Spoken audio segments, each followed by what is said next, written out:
Hi, I'm Aisha, And I'm Samara. and today we have Neeharika, who is the founder of Young Indian Professionals of New England. And today we're going to be learning a little bit about her journey and just what inspired her to start this organization and how it's grown throughout its process. So the first question we have for you is, could you explain a little bit more about what Young Indian Professionals of New England is and a little bit more what inspired you to create it? Of course. First of all, I want to thank you both, Samira and Aisha, for having me in your today's episode. I think the work you're doing for the South Asian population is truly impactful. So I first want to congratulate you both for starting this. I think this is a wonderful thing that the community should have. So congratulations. Mhm. So how I got inspired with Young Indian Professionals of New England was around 2 years ago. So I graduated from Boston University with a health sciences major and a minor in business. And once I graduated earlier, so much earlier than my friends. I didn't really have much real life experience. I didn't really have like a network per se. I only had it like my college friends, but I didn't have like professional friends. So I kind of felt lost. I did secure a job in the healthcare management field, but obviously I wanted to branch out and make a name for myself. My parents in the Indian community are very connected. So obviously I was born and grown up with having Indian events and being part of different Indian charity organizations. But I wanted to make a name for myself and I wanted to bring my own identity to the community. So that's when I started doing a lot of market research, and there was a lot of networking organizations for like non-Indians. But in the Indian community itself, it was so auntie uncle driven that there was nothing for the youth to bring it to the next level. And also there was not many networking professional platforms in the Indian community here. There's a lot of cultural and charity organizations, but there was none for professional networking. So then I was like, you know what? Let me take matter in my own hands and let me quickly create a social media group both on Facebook and Instagram. And my initial thoughts were like, if I make 10 friends, that'll mean the world to me because, I'll have 10 new friends. Little did I know that it would reach to this scale. And yeah, so that's how I started. I started on April 12th of 22. So it's been around 2 years now. And yeah, so Young Indian Professionals is a networking platform meant to connect young professionals in the New England area. And our focus is on networking, improving ourselves professionally and personally, and also to stay in touch with our Indian culture today. I wanted to make that focus really important because I'm an American-born Indian. And throughout my life, I would always be called an ABCD or a fake Indian or even a coconut. And to me, that narrative didn't sit right with me just because we're even though if I'm not truly from India, we're still Indian. And at the end of the day, even if you're from India or even if you were born here, we're all the same cultural. So that's what I wanted to change the narrative. And yeah, so that's why I created this platform and it's been an incredible journey so far. Perfect. We love learning about especially the origins of your platform and kind of like where your thought process came from and started. Yeah. So kind of bouncing back off of that is what are some influential projects you have done through your platform to help the South Asian community? Like kind of what impacts have happened? Yeah, so some cultural impacts that I did with my organization is that I started a YouTube platform where I interview a lot of highly accomplished individuals in the South Asian community in Boston. And I just did an interview with them, and then after that I posted on my platform so that the young professionals can get motivated and actually learn from their success stories. Another thing that I've done is I've done a South Asian Small Business Saturday initiative where I highlight one small business that of South Asian descent every Saturday so that it promotes their well-being and also like people that are looking for like maybe like a cake business or like even a makeup business, they can get the exposure from that so that and then people can also give them business as well. So I really love like it's always a two-way street. So we help people and then they help us. So I do love that. And then also I have partnered up with a lot of cultural organizations. I partnered up with Harvard India Conference. I also partnered up with Clique Social. I've also partnered up with Vision Aid, which is an Indian charity organization. So I do have partnered up with local organizations that, help promote the South Asian descent. And also, like, I do host events and activities. We actually hosted a fun dance event for Bollywood dancing so that young professionals can learn like Bollywood dancing in a little high workout intensity setting. We had over 70 people show up for that. So, that created a lot of fun because it's who doesn't love dancing to Bollywood music. So we had our very good instructor, Swasti, to help us out with that. And yeah, and also we've also created a board of advisors that have nine Indian highly prominent people in the community so that people can actually get inspired and, can make an impact on our South Asian community here in Boston. Right, thank you so much for sharing. And it's especially like inspirational seeing how much you've done with your platform. We were wondering, despite like all these amazing accomplishments, we know that like in a community where it's not like predominantly South Asian and where Mhm. like South Asian voices are not normally focused, what were some like challenges that you face in building this community and like what advice you would give to others who might be interested in doing something similar? So some challenges that I've been throughout making this community is that when you're making a community in the Indian society, people do talk behind your back about like, oh, why is she doing it? Or why, what was the reason for her to doing it? But for me, like, I understand that some people, like, obviously this Indian community is very toxic. People are going to talk. But at the end of the day, you're your only competition. You're the only person that matters. And, I only take advice from myself and I also take advice from my parents who I'm very close with. And they're my well-wishers. So, I have, you just have to make sure that you compete with yourself and you're your only competition. So for me, this outside noise doesn't really matter because I'm doing what I feel like is right and what I'm passionate about. And as long as like I'm happy and I'm seeing results, that's all that matters.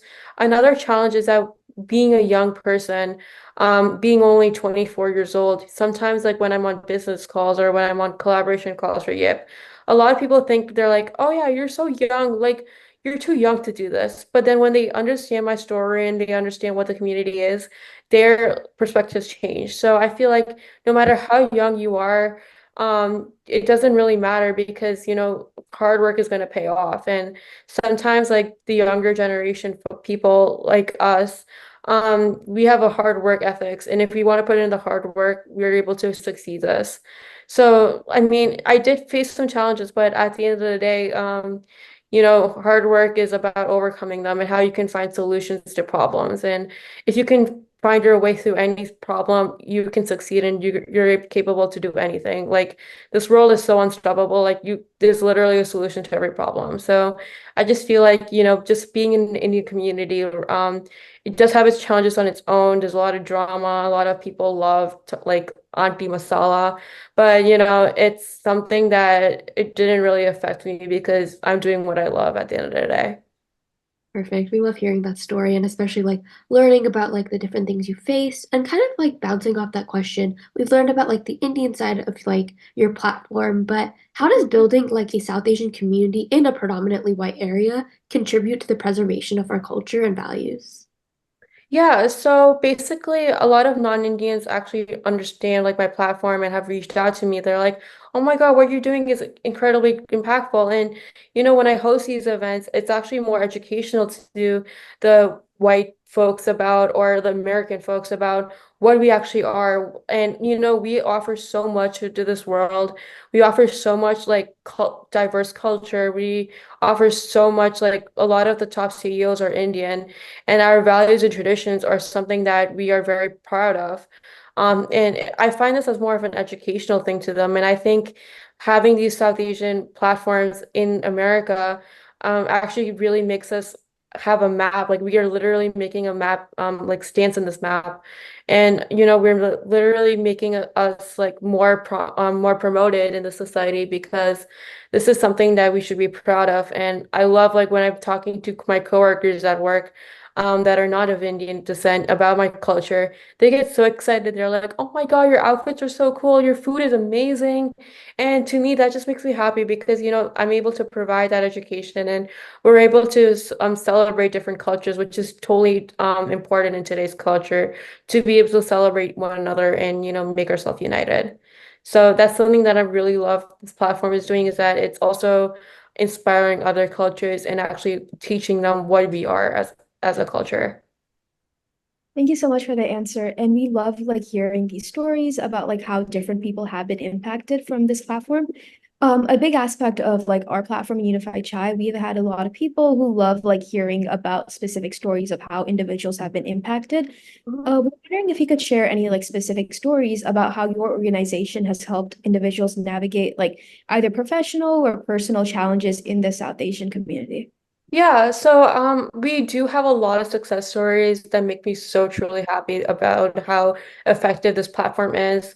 So through my platform, a lot of people are able to find friends actually because they come into like the Indian community here and they have no friends. And then once they start going to my networking events and once they start like joining my social media platforms like Instagram and our WhatsApp community, they start really bonding and they start hanging out. And that really makes me happy because I know that my platform is the reason that this started. Another thing that makes me really happy is that a lot of people are actually finding business partners. Like I remember at a party, I met a photographer and a videographer, and I was like, "How did you guys meet?" And they're like, "That's a funny story. We met through Yip."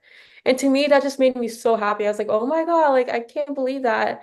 Another thing that makes me really happy is that when people find jobs through my organization, because that just makes me feel more connected as a community. And it's such a crazy story how like I meet people and we're like, oh yeah, like we came for your first event or like we came to this event. And to me, like that's insane, like how much of a outreach this community is. And I'm willing to provide so many more resources so that more people can connect and have these success stories.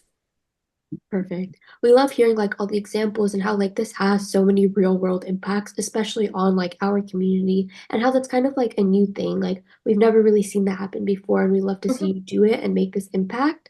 So kind of like going off of that, like all the stuff that you have done and all the people's lives that you have changed, what are some like future initiatives or collaborations you're excited for young Indian professionals of New England and kind of like new projects or new plans that you would like to share?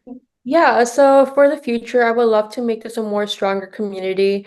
I would love to promote to collaborate with a lot more Asian descent organizations so we can do like a multicultural thing. And also another thing I would love to do is host events with a lot more CEOs and people that have made a true impact, not just in Boston, but nationwide, and able to provide that resources to my organization. Another thing I would love to do in the future is connect more people together and maybe start collaborating with people that are in different cities so that we can, make a more united front with the Indian community. Another future thing I want to do is I want to definitely scale up the events that I host.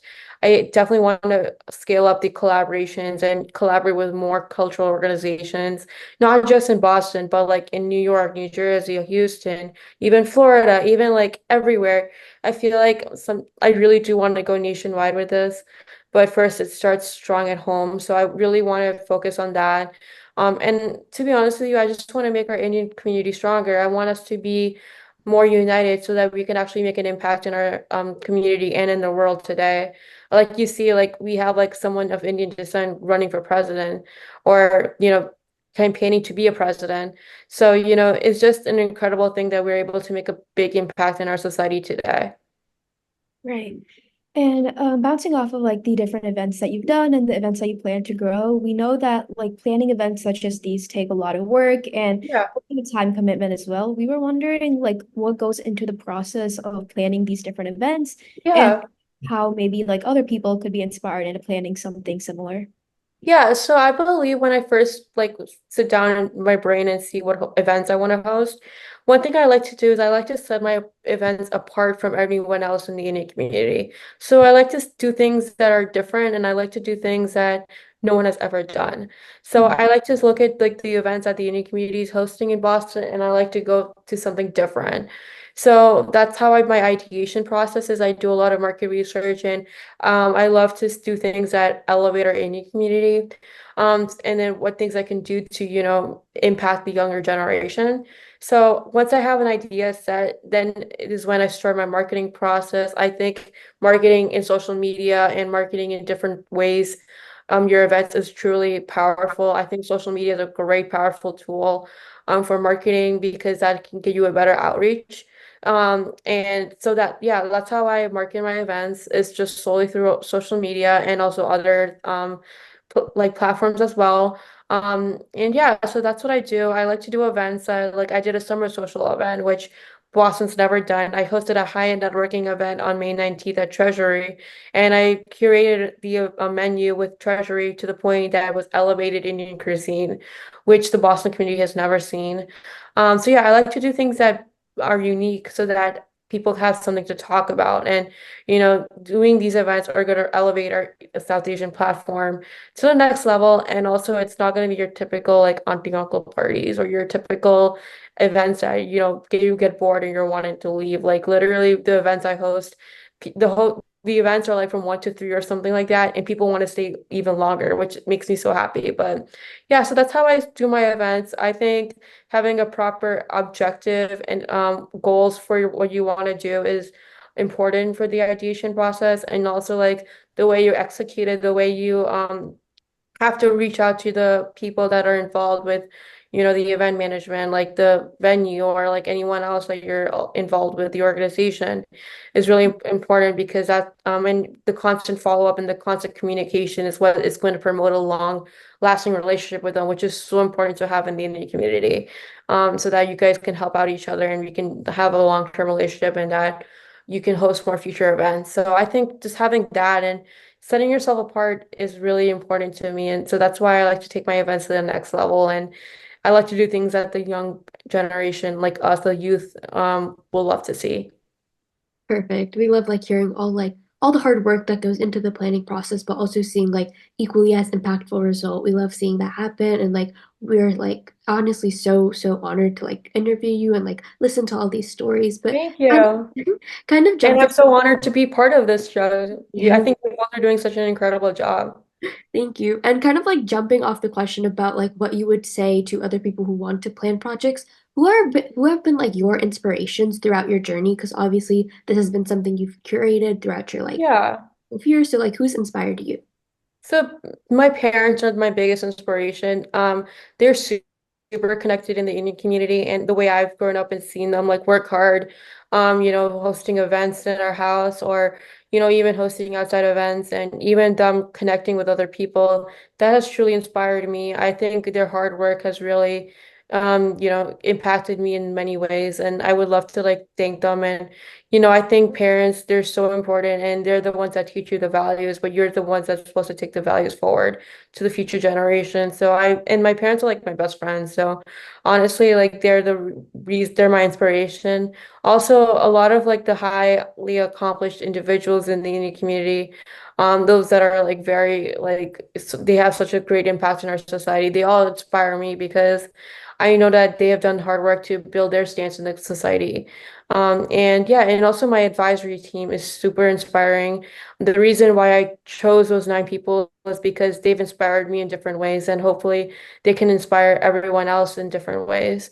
And they're all different people of, they're highly accomplished in their own fields, and that's why I wanted to make a multi-diverse board of advisors. So I think they also inspire me too, outside of my family. And yeah, I just find inspiration also by looking at Instagram and looking at like TED Talks. I think those are my greatest inspiration as well, because I think it's important to learn every day.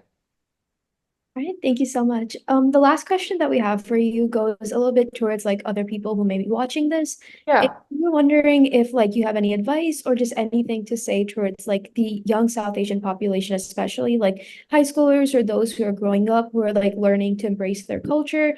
And like if you have any advice for them for the future and how they could be more proud of their culture and how platforms such as these could help them in terms of their future and their professional life. Yeah, of course, I would love to give that. So my biggest advice is chase what you want to do. I think what if you really focus on yourself and improve what you're capable of doing, and honestly, I think what's most important is that if you're passionate about something and if you really want to do it, just do it. No one can ever stop you in the society. And truthfully speaking, like we live in a very Indian community, which is kind of toxic at times where aunties and uncles, they love their masala, they love their drama, but and also there's like a stereotype that other aunties and uncles will compare you with other kids. And to me, that's just like a narrative I want to change. But I think just keep doing you and do not listen to any outside noise. And you know, you're unstoppable. This world is filled with so many opportunities that it's all in your hands. And I think this is something that I have done for myself is that I've always chased for what I've dreamed for and what my goals and aspirations are. So I think it's really important that just keep doing yourself and you know, no one can really stop you. And also being diverse in our culture is so important because I feel like our culture is totally enriched with total different traditions, different society, different values, different like who doesn't love Indian food? Who doesn't love Bollywood songs? So, you know, I feel like our culture is so fun and so diverse that, you know, it's important to, you know, actually be a true Indian and, you know, really inform like other people about our culture and you know, that's how we're going to make a stronger Indian community here, is if we are cultured and, you know, we can actually promote our culture to different organizations as well as different cultures in our community. And I think my biggest advice is just, you know, you're your only competition. You should just compete with yourself because the outside people's validations don't matter when you really want to succeed with something. Perfect. Thank you so much for like taking time out of your day. We loved hearing your responses and kind of just learning about your journey. It's so inspirational and we love seeing like, especially this younger generation making so much change. Thank you so much. I think you both are making a change, and I really love the Unified Chai thing. I love chai. I'm obsessed. So yeah, I do believe that, you know, having that chai like logo and thing is going to unify people because I feel like everyone loves chai, including myself. Thank you so much. And once again, thank you so much again for taking out your time to do this. We really appreciate this. And also, like, it was just amazing learning about your journey, and it was so inspirational, I'm sure, for other people of the future generation and those in like the South Asian community. I think that like the work that you've done was really like truly inspirational. And thank you Yeah, again. I appreciate that. Thank you so much for the kind words. Thank you.